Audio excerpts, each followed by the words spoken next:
आज के पीरियड में 12वीं का तीसरा टॉपिक हम रिवीजन कर रहे हैं। 12वीं का तीसरा टॉपिक रिवीजन कर रहे हैं। तीसरा टॉपिक 12th का वो है हिंदुस्तान में यूरोपियन नौआबादियां।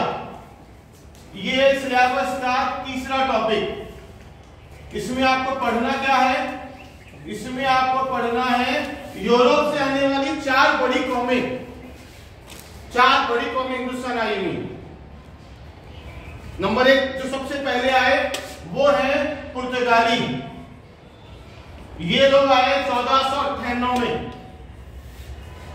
वास्को डी गामा लेकर आया इनको नया पहले रास्ता दरियाफ्त करने के लिए। उसके बाद नंबर 2 आए अंग्रेज।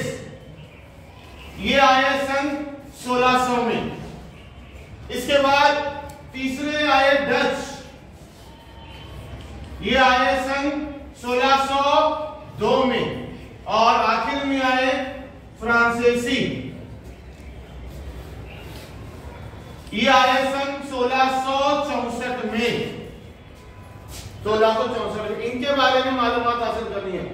ये चारों का सफर हिंदुस्तान में तारीखदानों के हिसाब से इन चारों का सफर शुरू होता है त से। 3 बार त इस्तेमाल हुआ है। ये 3 अल्फाबेट है। इसके जरिए ये 3 त से। अब 3 त क्या है? इनका पहला मकसद तिजारत करने की गर्ज से आए थे, लेकिन हालात को देखकर इन्होंने दूसरा का इस्तेमाल किया, वो है तलवार का। आए थे पहले तो के लिए तिजारत के लिए, यहाँ के हालात देखकर दूसरा का इस्तेमाल किया इन्होंने, तलवार उठाई। उस तलवार के जोर पर इन्होंने तीसरा का हासिल किया, वो है तख्त। ये चारों का सफर हिंदुस्तान में इस तरह से रहा, लेकिन इसमें से सिर्फ एक को कामयाबी मिली। लेकिन चारों जब आए, पहले तो के लिए आए तिजारत, फायदा उठाकर तलवार उठाई उन्होंने मौका देकर, और उस तलवार के जरिए उन्होंने अब तक हासिल किया। चारों ने कोशिश की, लेकिन एक को कामयाबी मिली। अब वो किसमें मिली? आगे के टॉपिक में। ठीक है, इन सब में सबसे पहले जिसके बारे में हमको पढ़ना है वो है पुर्तगाली। पुर्तगाली लोग वास्को डी गामा इनको हिंदुस्तान लेकर आया। मकसद था तिजारत करना। पहला मकसद इनका तिजारत करना, ये इनका मकसद है। लेकिन यहां के लोगों की आपस की नाइत्तेफाकी, आपस के झगड़े, नाराजगी, इसका फायदा उठाया किसने? पुर्तगालियों ने उठाया। और उसी दम पर तलवार उठाकर इन्होंने हिंदुस्तान में कालीकट और गोवा में और हिंदुस्तान के मगरबी साहिल इलाके में अपनी नौ आबादी कायम की। हिंदुस्तान में ये मगरबी साहिल इलाके में किले बनाते थे। सबसे इंपॉर्टेंट समंदर के करीब किले बनाते थे लोग, और इनकी बहरी फौज सबसे स्ट्रांग थी उस वक्त हिंदुस्तान में। किले बनाते, किले में तिजारत का सामान रखते और हिंदुस्तानी इलाकों पे हमला करते। किलों का इस्तेमाल इन्होंने क्या किया? किलों का इस्तेमाल सामान को रखने के लिए, जो सामान आ रहा जहाज से, सामान को रखने के लिए, और जंग करने के बाद किले में जाकर रहने के लिए। यानी किले को उसने सेंटर पॉइंट बनाया। इनकी जहाज, बहरी बेड़ा सबसे स्ट्रांग था इनका। इतना स्ट्रांग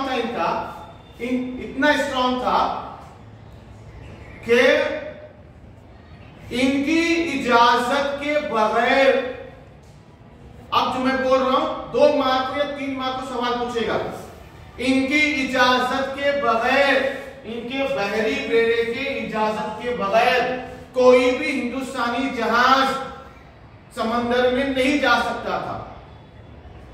उन्हें पुर्तगालियों से कारताज लेना होता था। कारताज कहते हैं सफर इजाजतनामे को। कारताज ये है एक तरह का इजाजतनामा। इजाजतनामा किस बात के लिए? इजाजतनामा इसलिए ताकि अपना बहरी जहाज समंदर में रवाना करे। इतने ताकतवर थे। इवन आदिल शाह, निजाम शाह, इवन मुगलों को भी बहुत ताकतवर थे जमीनी इस पर, लेकिन समंदर में जो जंगी जहाज है, जो बहरी बेड़ा है, इनका स्ट्रॉन्ग था। इनके इजाजत के बगैर कारताज लिए हुए अगर कोई जहाज रवाना हुआ तो पुर्तगाली लोग उस जहाज को जब्त कर लेते या उस जहाज को समंदर में डुबो देते। इसीलिए हिंदुस्तानी हुक्मरानों को कारताज लेना जरूरी था। 3 मार्क के लिए पूछ सकता है ये, 3 मार्क के लिए। गौर से सुनने का अल्फाज, अगर तुम मेरा लेक्चर गौर से सुनेंगे, दिमाग को उस वक्त जोर डालेंगे, आपको आंसर याद आएगा। सिर्फ गौर से सुनो। अगर अभी समझ में नहीं आया, बाद में शाम में जाकर वीडियो देखो। आप देखो जाकर, कारताज लेना पड़ता था किसको? हिंदुस्तानी हुक्मरानों को। क्यों? बगैर इनकी इजाजत के कोई भी जहाज नहीं जा सकता था। गया तो वो जहाज को डुबो देते या जब्त कर देते। इतने ताकतवर थे। क्यों ऐसा? इनके मुकाबले में न आदिल शाह ने, न निजाम शाह ने, न मुगलों ने अपना बहरी बेड़ा तैयार नहीं किया। ये अरबों को शिकस्त देकर पूरे मगरबी साहिल इलाके पर अपना दबदबा कायम किया। इनकी हुकूमत हिंदुस्तान के पूरे मगरबी साहिल इलाके पर, इनका बाकायदा सिस्टम था। हिंदुस्तान में ये कंपनी जब आई, पुर्तगीज ईस्ट इंडिया कंपनी, इनका एक सिस्टम था। कंपनी का हुकूमत जो चलता था, वो उसका एक लीडर होता था जिसे कप्तान कहते हैं। गोवा उनका सेंटर, और उसमें काम करने के लिए वहां का लीडर मेन गवर्नर बोलते थे उसको। गवर्नर के हेल्प के लिए मजहबी रहनुमा, इसके अलावा मुंसिफ होता था, जज, और सिपह सालार होता था। ये सब लोग मिलकर पुर्तगाली निजाम चलाते थे। इन्होंने क्या किया? हिंदुस्तान में अपने इलाकों में जाएंगे कब्जा है, सिर्फ ईसाई मजहब की तबलीग और इशाअत पर जोर देते थे। दूसरे हिंदुस्तानी मजाहिब के त्योहार मनाने पर इन्होंने पाबंदी लगा दी। अपने इलाके में इन्होंने चर्च के अलावा जितने भी मजहबी इमारतें, हिंदू मुसलमान सिख जो भी हैं, इनकी इमारतें बनाने पर, इबादत गाह बनाने पर पाबंदी लगा दी। सिर्फ उनका दबदबा था गोवा में, कालीकट में, जहां जाए की हुकूमत थी। सिर्फ ईसाई मजहब की तबलीग इशाअत और सिर्फ ईसाई मजहब की इबादत गाहें बनाने की इजाजत, बाकी किसी कोई परमिशन नहीं। ये पुर्तगाली लोग, एक वर्ड इस्तेमाल हुआ है फिरंग। पुर्तगाल में तलवार को फिरंग कहते थे, फिरंग, और वो वर्ड इस्तेमाल हुआ फिरंगी वर्ड इस्तेमाल होता। ये वर्ड फिरंगी पुर्तगाल से आया हुआ है, जिसके माने तलवार के होते हैं। खैर, आप किताब निकाल कर उसको एक मरतबा पढ़ेंगे, ये वीडियो होने के बाद आप उसको पढ़ो। ये पहली कौन? पुर्तगाली। उसके बाद दूसरे आए अंग्रेज। दूसरे कौन आए? अंग्रेज आए। कब आए ये लोग? ये आए सन 1600 में। एक कंपनी बनाई इन्होंने, ब्रिटिश ईस्ट इंडिया कंपनी, यानी बरतानवी ईस्ट इंडिया कंपनी बनाई इन्होंने। मकसद तिजारत, तिजारत करना मकसद इनका। मलिका एलिजाबेथ लंदन में एक मीटिंग हुई 1598 में, 80 ताजिर शामिल हुए। पुर्तगाल बहुत तरक्की कर रहा था, तो इन्होंने भी डिसाइड किया कि हम भी कंपनी बनाते मुनाफा कमाने के लिए, तिजारत के लिए। 80 ताजिर आए, 80 ताजिरों को मिलाकर ब्रिटिश ईस्ट इंडिया कंपनी बनाई और ये कंपनी सन 1600 में हिंदुस्तान आई। इनका भी मकसद पहले तिजारत करना। ये लोग तिजारत करने की गर्ज से दिसंबर से अप्रैल के दरमियान ये लोग अपने जहाज रवाना करते थे। ये लोग दिसंबर से अप्रैल के दरमियान लंदन से, इंग्लैंड से वहां की चीजें कम कीमत पर खरीद कर हिंदुस्तान लाते थे। ये हिंदुस्तान आते थे इस दौरान। उसके बाद ये लोग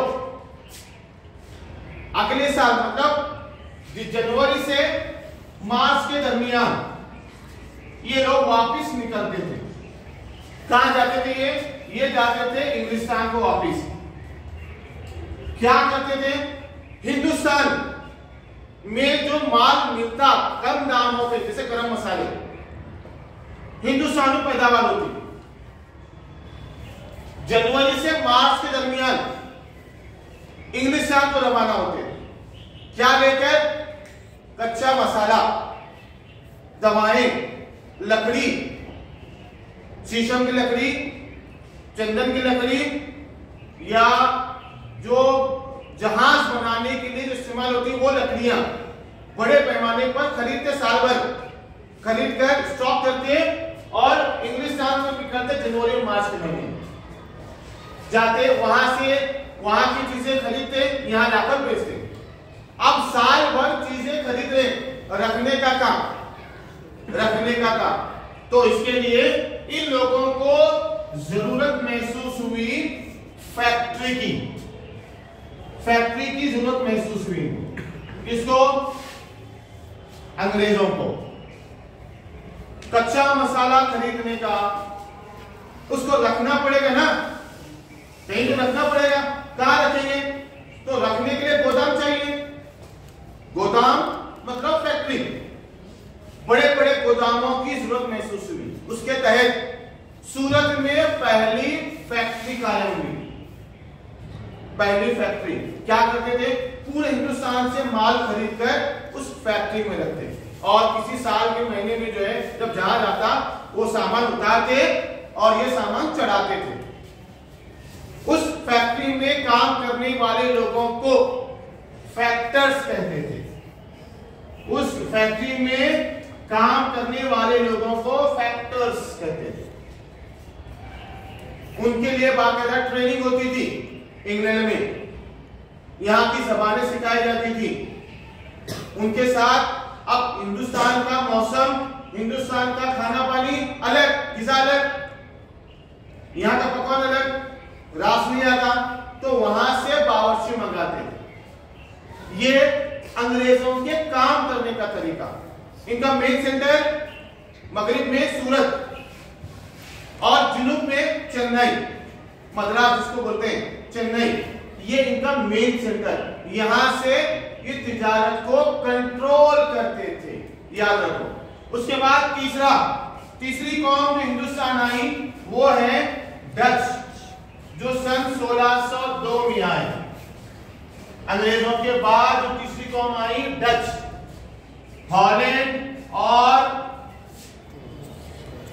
हॉलैंड के रहने वाले लोगों को डच कहते हैं। यूरोप का एक और मुल्क है, यूरोप का और एक मुल्क है डच। ये भी अंग्रेजों की तरह पुर्तगालियों को जो तिजारत में मुनाफा हो रहा उसको लेकर ये भी बहुत एक्साइटेड थे। तो इन्होंने क्या किया? एक कंपनी बनाई, यूनाइटेड ईस्ट इंडिया कंपनी, सन 1602 में। कंपनी का नाम याद रखो आप लोग, खानापुरी में पूछेगा। United east India company. इसका मकसद भी तिजारत करना, गरम मसालों की तिजारत करना। हिंदुस्तान में इनका सेंटर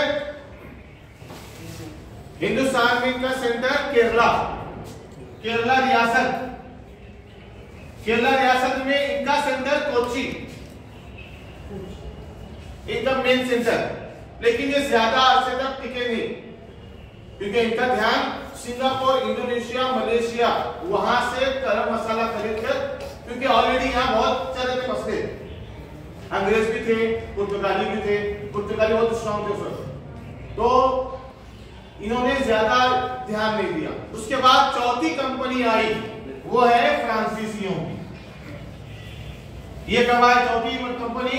1664 में फ्रांसीसी, जिसको फ्रेंच भी कहते हैं। कब आई है? 1664 में। कंपनी का नाम French east India company, French east India company. इनका भी मकसद तिजारत करना। इनका सेंटर हिंदुस्तान में, इनका मेन सेंटर हिंदुस्तान में पौंडीचेरी, जिसको आज आप जो है पुदुचेरी कहते हैं। चेन्नई के साउथ में है ये, चेन्नई के साउथ में है ये पौंडीचेरी। इनका मकसद भी तिजारत करना। क्या की तिजारत? गरम मसाले और वगैरह चीजों की। अब इनका टकराव हुआ अंग्रेजों के साथ, पुर्तगालियों के साथ। पुर्तगाली लोग बाद में पहली पेड़े में कमजोर हो गए, वो महदूद हो गए। कहां? गोवा,